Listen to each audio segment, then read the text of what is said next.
नमस्कार प्रेक्षकांनो, मालिकेच्या आजच्या भागामध्ये आपल्याला पाहायला मिळणार आहे की हा नागेश्वर आणि उर्वशी बोलत असतात.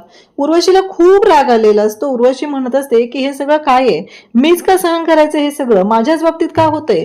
दादासाहेब, तुमच्या बाबतीत झालं असतं तर तुम्ही काय केलं असतं, सगळं पेटवून दिलं असतं, पण आज माझ्या बाबतीत हे सगळं घडलेलं आहे, याला जबाबदार कोण आहे, असं म्हणत तिचा आरडाओरडा सुरू झालेला असतो. तेव्हा नागेश्वर म्हणत असतो की हे बघा दीदी, कसं आहे माहितीये का, आता तुम्ही एवढं सगळं करता तर तुमच्यावर पलटवार होणारच आहे ना, आणि कधी कधी झालेला पलटवार सुद्धा सहन करावा लागतो, एवढं लक्षात असू द्या, असं म्हणत नागेश्वर उर्वशीला बोलत असतो. कारण नागेश्वरचं स्पष्ट म्हणणं आहे की जे काय घडलेलं आहे त्यामध्ये तुमची पण तेवढीच चूक आहे. तुम्हाला माहिती आहे ना तो कसा आहे, मग त्याला उचकवायची गरज काय होती, कोणी सांगितलं तुम्हाला त्याला असं करायला. तेव्हा मात्र उर्वशी म्हणत असते की दादासाहेब, जेव्हा आपण प्रभासला आणि गिरिजाला मारायचा प्लॅन करणार आहोत तेव्हा मात्र मला एक वचन हवंय तुमच्याकडून. तेव्हा दादासाहेब म्हणतात की बोला. दिलं. तेव्हा ती सांगत असते की माझ्या कपाळावरचं कुंकू पुसण्याचा मान मलाच मिळाला पाहिजे, मी स्वतः माझ्या कपाळावरचं कुंकू पुसणार आहे, एवढं लक्षात ठेवा. अशा पद्धतीने त्या दोघांचं बोलणं चाललेलं असतं. म्हणजे ही पद्धतच पटत नाहीये की एखादी बाई स्वतःच्या नवऱ्याच्या बाबतीत असं बोलत आहे, हे चुकीचं नाहीये का, पण ठीक आहे. आता इकडे तिने सांगितलंय, तिला राग आलेला आहे, तिच्या कपाळावरचं कुंकू पुसायचा अधिकार तिला हवा आहे आणि दादासाहेबांनी तिला तो अधिकार सुद्धा दिलेला आहे. त्याचबरोबर इकडे आपल्याला पाहायला मिळतं ते म्हणजे नागेश्वर आणि उर्वशी भयानक चिडलेली असते आणि नागेश्वर तिला समजवत असतो, तिला सांगत असतो की दीदी काळजी करू नका, सगळं व्यवस्थित होणार आहे, असं सुद्धा सांगितलं जातं. आणि त्याचबरोबर हे सगळं जेव्हा घडत आहे तेव्हा मात्र इकडे नागेश्वर म्हणत असतो की बाद झालं, आतापर्यंत ज्या गोष्टी घडलेल्या आहेत त्या मात्र खूपच विचित्र पद्धतीने झालेल्या होत्या आणि आता ह्या उर्वशीला खूप राग आलेला आहे. प्रभासला ज्या पद्धतीने तिने प्रभास सोबत रिएक्ट केलेला आहे त्या सगळ्या गोष्टी आठवत असतात आणि ती म्हणत असते की नाही, आतापर्यंत जे झालेलं आहे ते आहे, मी हे सगळं अजिबात सहन करणार नाही, असं तिने सांगितलेलं आहे. आणि त्याचबरोबर इकडे नागेश्वर सुद्धा चिडलेला असतो. नागेश्वर सुद्धा तिला म्हणत असतो की काळजी करू नका, सगळं व्यवस्थित होणार आहे, असं नागेश्वरने सुद्धा तिला सांगितलेलं आहे. तेव्हा तिचा राग तिला काढायचा आहे आणि प्रभास आणि गिरीजा या दोघांनाही संपवायचं आहे. म्हणजे एवढ्या नीच प्रवृत्तीची ही लोक आहेत की माणसांचा बळी घेण्याशिवाय यांना काहीच पडलेलं नाही. आता प्रभास कडून आपल्याला काही करून लवकरात लवकर हे सगळं काढून घ्यायचंय. इकडे प्रभासच्या रूम मध्ये आता रुद्र बसलेला आहे आणि रुद्र आणि प्रभास दोघेही तिथं असतात. प्रभास पेपर ते वाचत बसलेला असतो. रुद्रला आठवत असतं गिरीजा ज्या पद्धतीने होळीमध्ये वागलेली होती. प्रभास तिला रुद्र म्हणत असतो की तुम्ही गप्प बसा गिरीजा. गिरीजा म्हणत असते माझं ऐकून घ्या. रुद्र म्हणत असतो माझं ऐकून घ्या. म्हणजे जसं रुद्र बोलेल तशा पद्धतीने गिरीजा बोलत असते. गिरीजाला माहीतच नसतं की तिने भांग पिलेले आणि रुद्रच्याही लक्षात आलेलं नसतं, कारण गिरीजा भांग पिलेली आहे. त्यानंतर काही वेळातच रुद्रला सुद्धा भांग पाजली जाते आणि त्यामुळं हा सगळा गोंधळ उडालेला असतो. आणि त्यासोबतच ह्या सगळ्या गोष्टी घडत आहेत तेव्हा मात्र इकडे प्रभास आता पाहतो गिरिजा तिथं आलेली आहे आणि रुद्रशी बोलत आहे. रुद्रला म्हणत असते की जेवायला चला, आणि त्याच वेळी इकडे रुद्र ऐकायला तयार नसतो.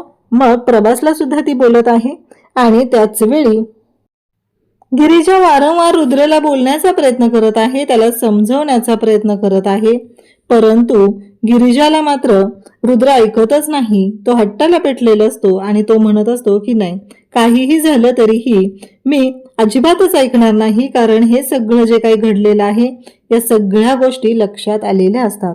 आणि आता इकडे तिथेच प्रभास काका असतात. प्रभास काका म्हणत असतात की काय चाललंय हे सगळं, आणि म्हणत असतात की कधी कधी समजून घेण्यातच मोठेपणा दाखवण्यातच शहाणपणा असतो, परंतु रुद्र मात्र ऐकायला तयार नसतो.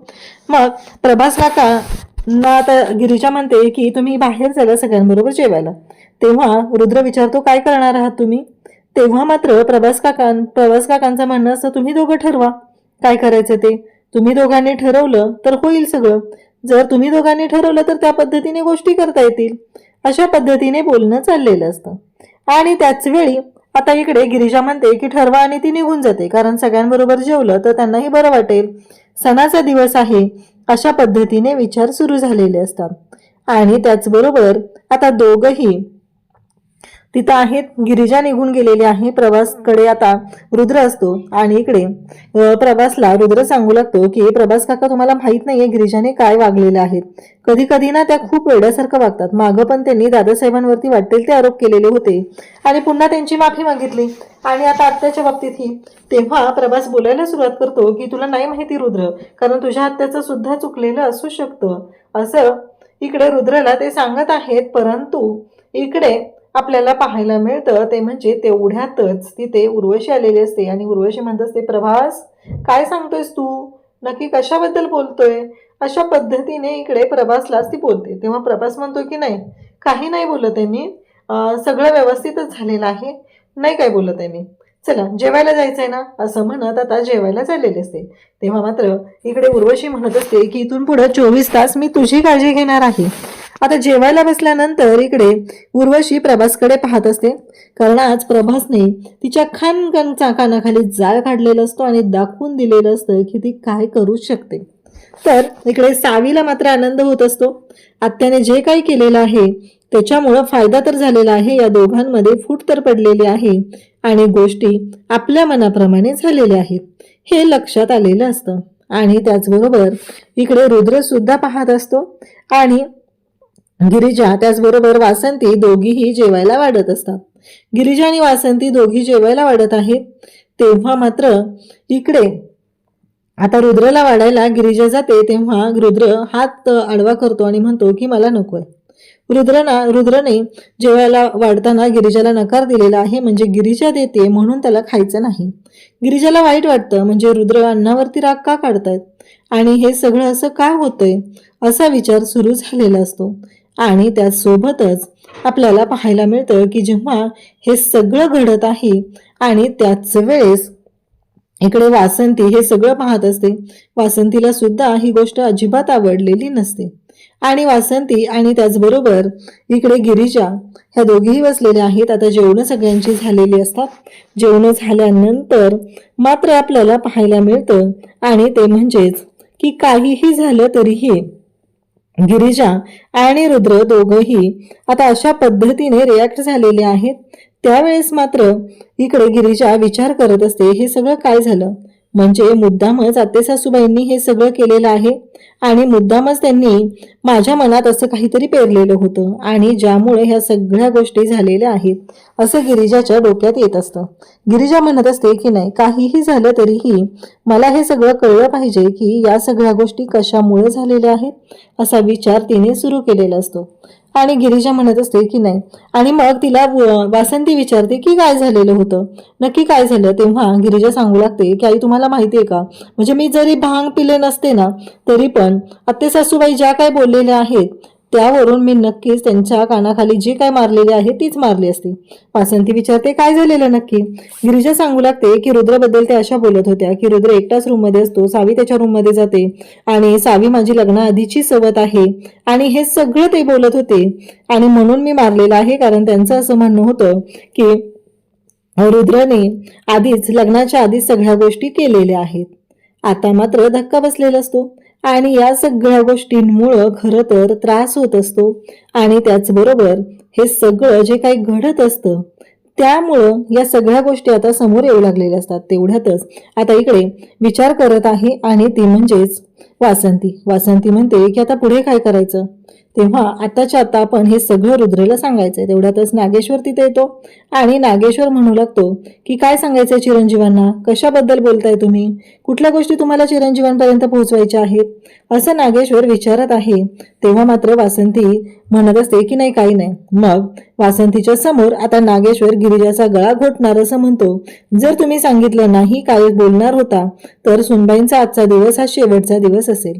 म्हणजे हे सगळं बोलणं जे आहे ना ते खूपच क्रिटिकल चुकीचं असं वाटत आहे आणि त्याचबरोबर नागेश्वर ज्या पद्धतीने बोलतो तो मात्र खूपच घाणेरडा वाटत असतो. वासंती सांगायला सुरुवात करते की वंश आपल्या रुद्रबद्दल असं बोलल्या होत्या. वंशांनी असं सांगितलं होतं की रुद्र आणि सावी त्यांच्या दोघांमध्ये असं सुरू आहे आणि म्हणून गिरिजाने भांगेच्या नशेत असताना त्यांच्यावरती हात उचलला आहे. मग आपला रुद्र मला सांगा असं आहे का असं वासंती विचारते. तेव्हा मात्र इकडे दादासाहेब म्हणतात की बरोबर आहे, चिरंजीव असे नाही येतच. मग तुम्हाला काय त्रास होतोय असं इकडे गिरिजाला विचारलं जातं. असं पण तुम्ही किती दिवस राहणार आहात इथे आणि किती राहिलं तुमचं असं, त्यामुळं तुम्ही विचार करायची काहीच गरज नाही सुनबाई, असं म्हणत इकडे नागेश्वरने गिरिजाला सांगितलेलं असतं की तुमच्या लायकीत राहायचं आणि दीदी बोलल्या ते काही चुकीचं बोललेल्या नाहीयेत, उलट त्यांनी तुम्हाला तुमची लायकी दाखवून दिली. या गोष्टीचं गिरिजाला खूप वाईट वाटतं आणि गिरिजा काही जेवत नाही, जेवत्या ताटावरनं उठते आणि तशीच येऊन ती रूममध्ये बसते. खूप रडत असते. तिला इकडे रुद्र बरोबरच्या ज्या घालवलेले प्रसंग आहेत त्या आठवणी तिला आठवत असतात. रुद्रने तिच्यासाठी आणलेला टेडी, तिला तो टेडी दिलेला असतो ते आठवत असतं. हे सगळं तिला आठवत आहे. त्याचबरोबर रुद्रने तिला लावलेला रंग, म्हणजे रुद्र तिला रंग लावण्यासाठी सुद्धा थांबलेला होता. या सगळ्या गोष्टी आता तिच्या समोर येत आहेत आणि तिला मात्र आता छान वाटत असतं. पण रुद्र आत्ता आपल्याशी बोलत नाही, त्या गोष्टीचं तिला वाईट सुद्धा वाटत आहे. आणि मग मात्र इकडे गिरिजा आता काही केल्या, रुद्रशी आपल्याला त्यांना सांगितलंच पाहिजे की नक्की काय घडलेलं होतं, हा विचार तिच्या डोक्यात आलेला असतो. आणि गिरिजा रुद्रला फोन करते आणि गिरिजा रुद्रला म्हणत असते की मला बोलायचं आहे. पण रुद्र काही ऐकत नाही, कारण रुद्रनेच तिला सांगितलेलं असतं की कधी जर मला तुमच्याशी बोलायला वाटलं, तुम्हाला व्हिडिओ कॉल करावा वाटला, म्हणून तुम्हाला हा मोबाईल मी दिलेला आहे. आता त्याच गोष्टीचा फायदा करून घ्यायचा इकडे गिरिजा ठरवते आणि गिरिजा रुद्रला फोन लावते. पण रुद्र फोन उचलता आणि कट करतो. उर्वशी सुद्धा तिथे असते. उर्वशी प्रभासला म्हणत असते की आता रुद्रला त्रास द्यायची गरज नाही, आता मी 24 तास तुझी काळजी घ्यायला इथं आहे. मग इथे रुद्रच्या मोबाईलवर फोन मेसेज चालू असतं. तेव्हा उर्वशी म्हणते, अरे रुद्र कोणाचे फोन येतात एवढे, बघ बरं, घे बरं कोणाचे फोन आहेत ते. तेव्हा रुद्र शांतच राहतो. तो म्हणतो एवढं काही महत्वाचं नाही. आणि मग रुद्र इथे बोलत आहे आणि त्याच वेळी इकडे रुद्रला आता प्रभास समजवत असतो. पण उर्वशी मात्र तिच्या लक्षात आलेलं असतं की काय झालेलं आहे. दुसऱ्या दिवशी सकाळी सावीने आता चहा आणून दिलेला असतो, बनवलेला नाही तर आणून दिलेला असतो. आणि ती प्रभास, नागेश्वर त्याचबरोबर उर्वशी या तिघांना चहा देते.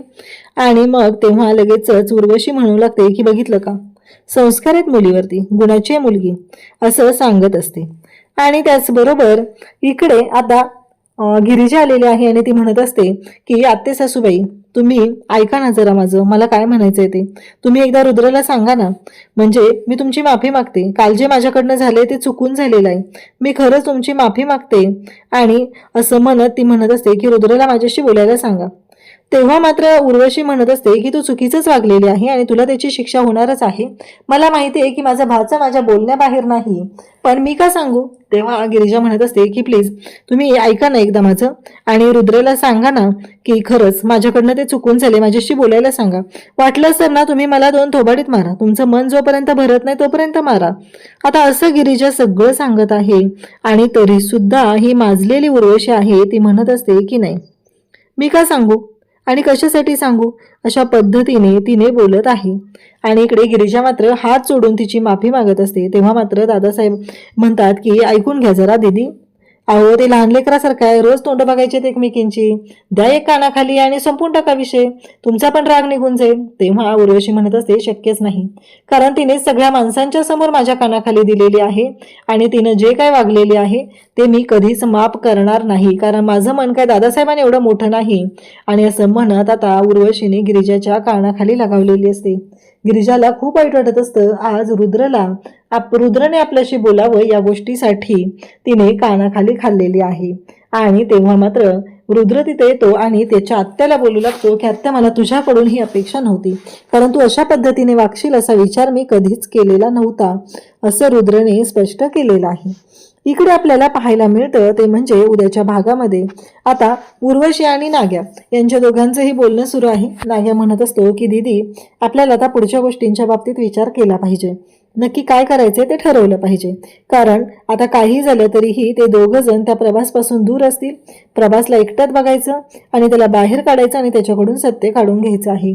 आणि इकडे प्रभास मात्र आता व्हिडिओ बनवत आहे. खूप दिवस झालं मला ही गोष्ट सांगायची, गिरिजा आणि रुद्र तुम्हाला दोघांनाही ही गोष्ट सांगायची, असं म्हणत आता प्रभासने व्हिडिओ बनवायला घेतलेला आहे. आणि त्याचबरोबर तो सांगू लागलेला आहे की या घरची खरी वारसदार ही गिरिजा आहे. हे ऐकल्यानंतर मात्र आता धक्का बसलेला आहे आणि तिथं नेमकं येऊन हे सगळं बोलणं ऐकलेलं असतं ते फक्त आणि फक्त गिरिजाला आता कळलेलं आहे की या सगळ्या गोष्टींच्या बाबतीत नक्की काय आहे ते. अशाच अपडेटसाठी चॅनलशी कनेक्ट राहा. थँक्यू.